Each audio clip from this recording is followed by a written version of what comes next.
नारी तेरी कहानी कार्यक्रम में आप सभी दर्शकों का हार्दिक स्वागत एवं अभिनंदन।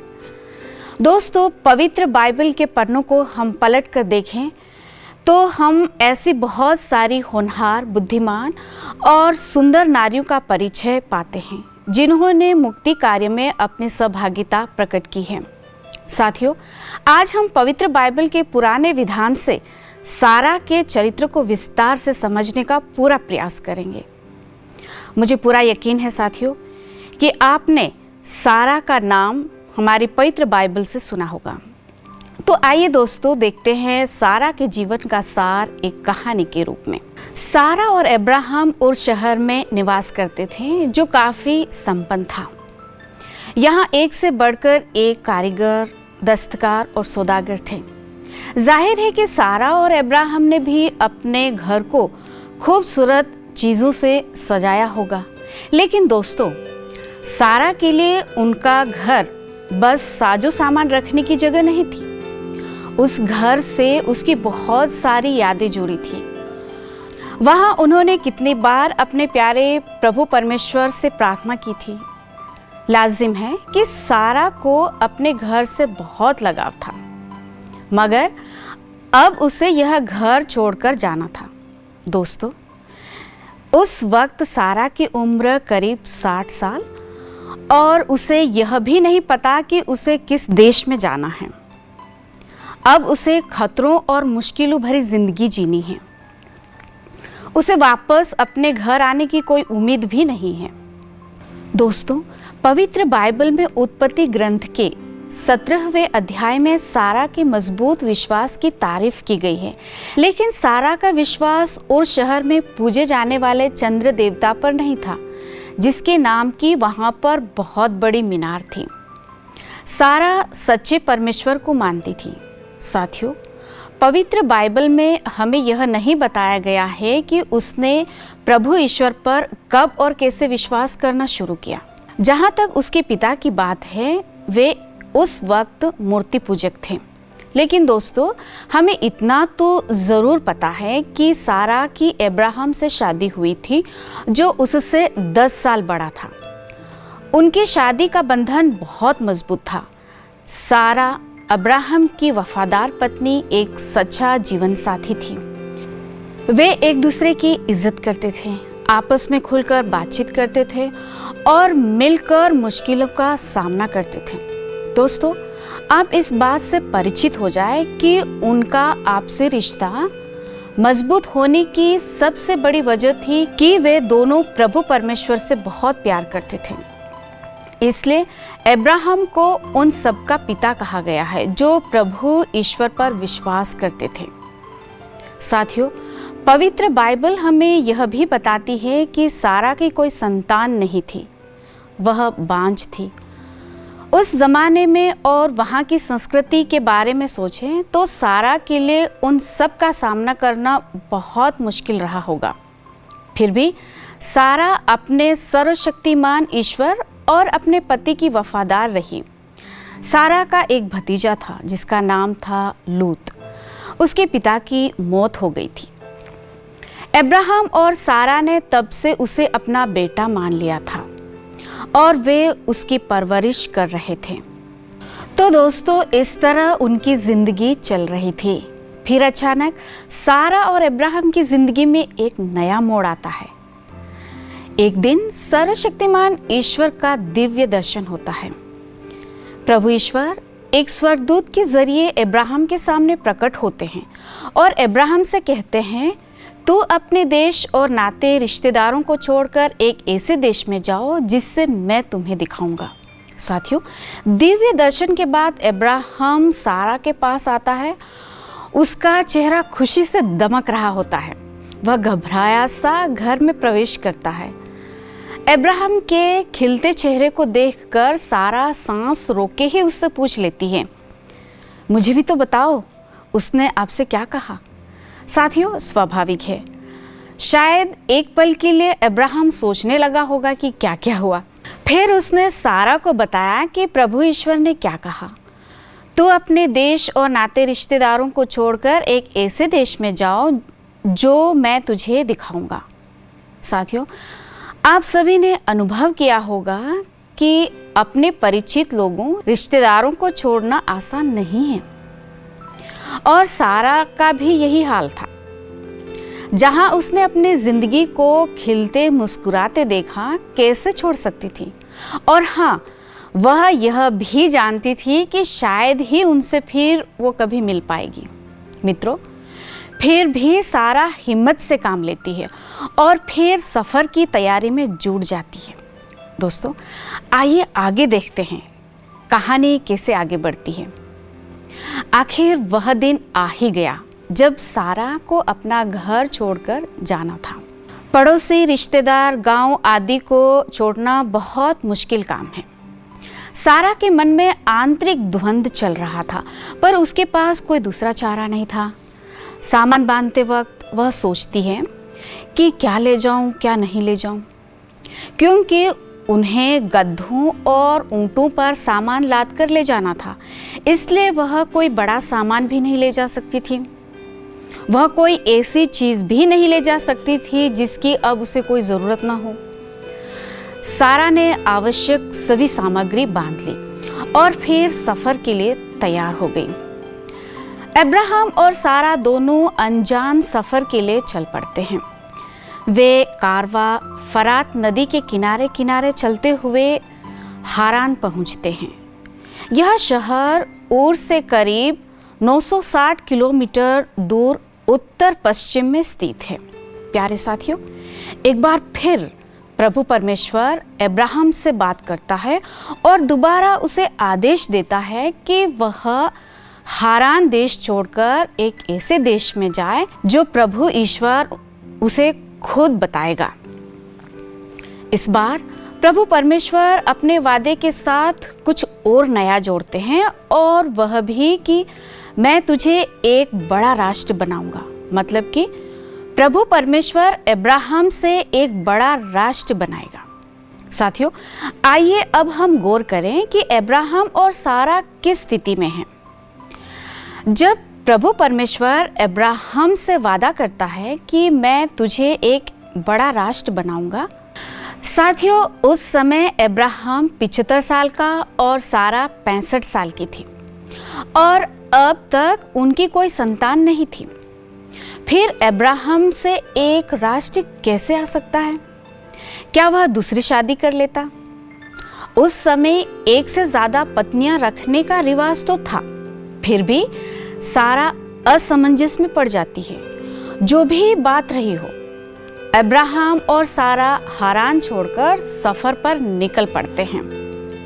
पवित्र बाइबल में हमें इसका प्रमाण मिलता है कि अब्राहम के परिवार ने हारान देश जितने भी दास दासियां, जितनी भी धन संपत्ति उन्होंने हासिल की थी, वह सब लेकर वे वहां से निकल पड़ते हैं।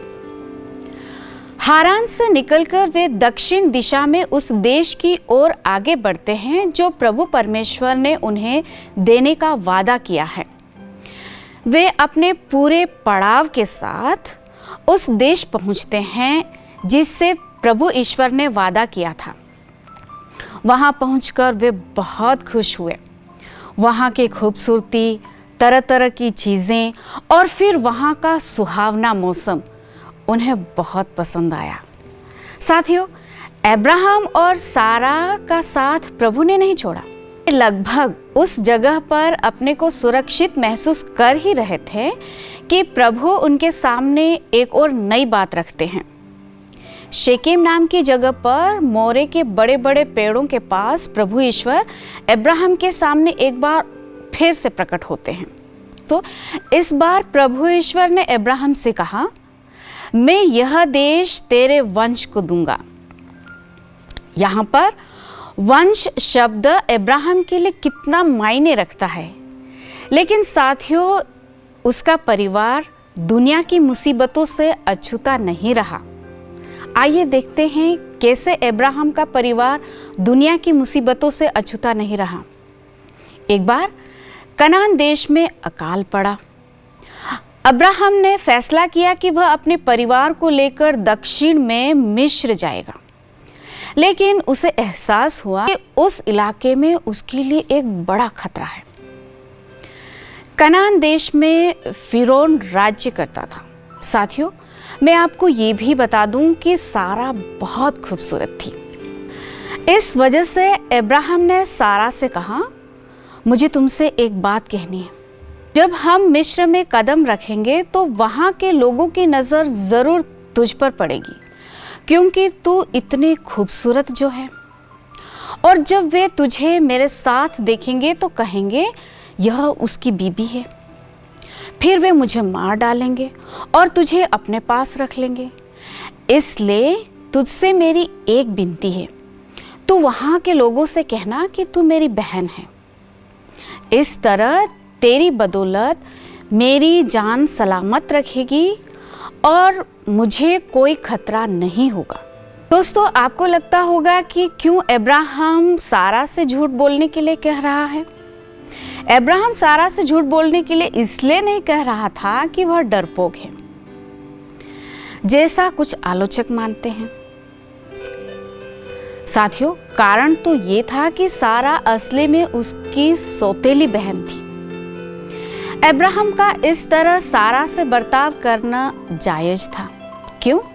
क्योंकि प्रभु परमेश्वर चाहते थे कि अब्राहम के जरिए एक खास वंश पैदा हो और एक राष्ट्र बने। अब्राहम और सारा के लिए प्रभु ईश्वर के इस मकसद को पूरा करने से बढ़कर और कुछ नहीं था। इसलिए अब्राहम की जान बचाना सबसे जरूरी था। आखिरकार फिरौन के कुछ सैनिकों का ध्यान सारा की खूबसूरती पर गया। इस उम्र में भी वह खूबसूरत थी। अब्राहम ने मन में जैसा सोचा था वैसा ही हुआ। सैनिकों ने फिरौन को इस बात की खबर दे दी कि उन्होंने एक खूबसूरत औरत को देखा है। फिर क्या? फिर तो उसने हुक्म दिया कि उस औरत को ले लिया जाए। प्यारे दर्शकों, एक बात है, फिरौन के महल में सारा से किसी अन्य बंदी की तरह व्यवहार नहीं किया गया, बल्कि उसे पूरा सम्मान दिया गया। अब्राहम ने बहुत बुद्धिमानी से काम लिया और सारा ने भी उसके इस फैसले में उसका पूरा साथ दिया। वह अपने पति और प्रभु परमेश्वर यानी परमेश्वर की वफादार बनी रही। उसने अपने शादी के संबंध को बहुत इज्जत दी। साथियों, अब क्या होता है कि प्रभु परमेश्वर इस वफादार स्त्री को बचाने के लिए खुद आगे आता है। वह फिरौन और उसके घराने पर आपत्तियां लाता है। फिर फिरौन को पता चलता है कि सारा अब्राहम की पत्नी है, तो वह सारा को उसके पति के पास भेज देता है और उस पूरे घराने को मिस्र छोड़कर जाने के लिए कहता है। अब्राहम अपनी प्यारी पत्नी को पाकर बहुत खुश होता है। अब्राहम सारा को बेहद चाहता था, इसलिए उसने अपनी पत्नी को बड़े प्यार से कहा, तू इतनी खूबसूरत जो है। दोस्तों, अब्राहम ने प्रभु परमेश्वर का धन्यवाद अदा किया। साथियों, जब अब्राहम अपने बड़े परिवार को लेकर फरात नदी पार करके कनान देश आया था, तब से 10 साल हो गए हैं। सारा तो बांझ है और अब वह 75 साल की हो चुकी है। प्रभु परमेश्वर के वादे न जाने कब पूरे होंगे। सब्र रखना आसान नहीं होता, खासकर तब तक जब हम उस बात का इंतज़ार करते रहते हों जो हमसे मायने रखता है। अब्राहम और सारा को जो देश या उपजाऊ भूमि देने का प्रभु परमेश्वर ने उनसे वादा किया है, उसमें कनानियों के गांव हैं और उनकी सड़कें हैं जो दूर दूर के इलाके में जाती हैं। लेकिन इस नज़ारे में वह बात नहीं जो उसके अपने शहर उर में थी, जहाँ वह पली बड़ी थी। साथियों, उर मेसोपोटामिया का एक शहर है जो यहाँ से 1900 किलोमीटर दूर है, जिससे वह अपने कई रिश्तेदारों को छोड़कर आई है और वहाँ की सुख सुविधाएं भी। सारा और अब्राहम हम जैसे मनुष्य थे। हताश होना स्वाभाविक है। मित्रों, आखिरकार सारा निराश हो जाती है और अब्राहम से कहती है, देखिए, प्रभु परमेश्वर ने मेरी कोख बंद कर रखी है। आप क्यों न हमारी दासी हाजिरा के जरिए अपने वंश के लिए संतान उत्पन्न करें। अब्राहम जवाब देता है, देखिए, मैं तुमसे बहुत मोहब्बत करता हूँ, मैं ऐसा नहीं कर सकता। साथियों, फिर क्या होता है? इस्राएल का प्रभु सच्चा परमेश्वर है, वह अपनी संतान का ख्याल रखता है। इसलिए आखिरी बार प्रभु ईश्वर अब्राहम को दिव्य दर्शन देता है और कहता है, मैं सारा को आशीष दूंगा और उससे तुझे एक बेटा दूंगा। मेरी आशीष सारा पर होगी और उससे बहुत सी जातियां निकलेगी और देश के राजा पैदा होंगे। जब उन्हें प्रभु ईश्वर का यह संदेश मिला, तब सारा 79 साल की थी और अब्राहम 99 वर्ष का है। ऐसे समय में उन्हें एक और अनोखा संदेश मिलता है। साथियों, एक दिलचस्प घटना घटती है। कुछ ही दिनों बाद 3 अजनबी आदमी अब्राहम के तंबू में आते हैं। भारी दोपहरी का वक्त होता है, फिर भी दोनों बुजुर्ग अब्राहम और सारा पति पत्नी फुर्ती से इन तीनों मेहमानों का स्वागत सत्कार करते हैं। वे आदमी और कोई नहीं, प्रभु ईश्वर के स्वर्गदूत है। अब्राहम सारा से कहता है, जल्दी से 3 पैमाना मैदा लो और उसे गूंदकर रोटियां बना लो। सारा बोलती है, जी हाँ, मैं अभी लाती हूँ।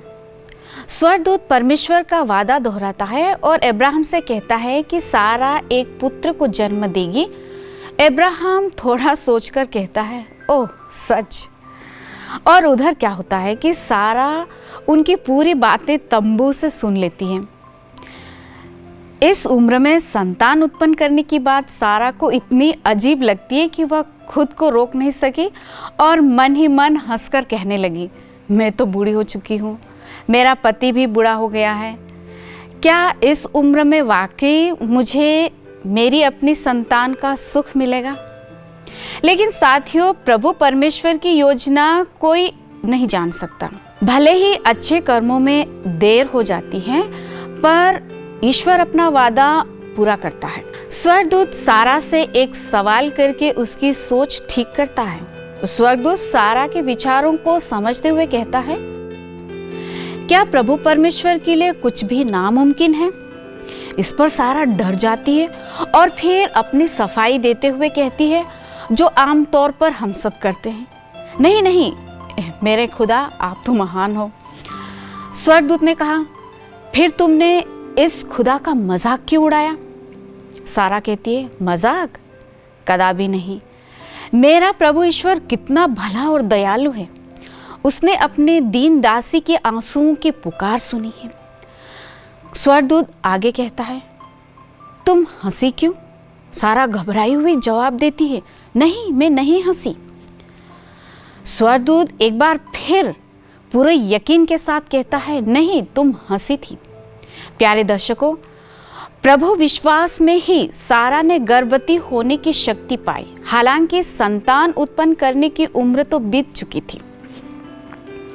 भले ही वह जीवन की परिस्थितियों में हताश हुई थी, विश्वास की आग पर राख जम गई थी। प्रभु परमेश्वर सारा को उस विश्वास की आग पर फूंक मारने का साहस प्रदान करता है, क्योंकि परमेश्वर का वादा विश्वास योग्य है। साथियों, आप भी जीवन में कभी हताश मत होइए। सच्चे परमेश्वर पर अपना विश्वास अटूट रखिए। मित्रों, आखिरकार 90 की उम्र में सारा ने वह मुबारक दिन देखा जिसके लिए वह सारी उम्र भर तरसती रही। उसने अपने प्यारे पति को एक बेटा दिया। उस वक्त अब्राहम 100 साल का था। उसने बच्चे का नाम इसहाक यानी हंसी रखा, जिसे परमेश्वर ने कहा था। कृतज्ञता भरे दिल से सारा बोल उठती है, प्रभु परमेश्वर ने मुझे हंसते मुस्कुराते जीने की वजह दी है। अब मेरे बारे में जो कोई भी सुनेगा उसके चेहरे पर हंसी खिल उठेगी। प्रभु परमेश्वर के चमत्कार के जरिए मुझे जो तोहफा मिला है उसके लिए सारी पीढ़ियां मुझे धन्य कहेगी। साथियों, सारा यह भी जानती है कि इसहाक उसका बेटा ही नहीं, एक चुना हुआ व्यक्ति है जो प्रभु परमेश्वर के मकसद में एक बड़ी भूमिका निभाने वाला है।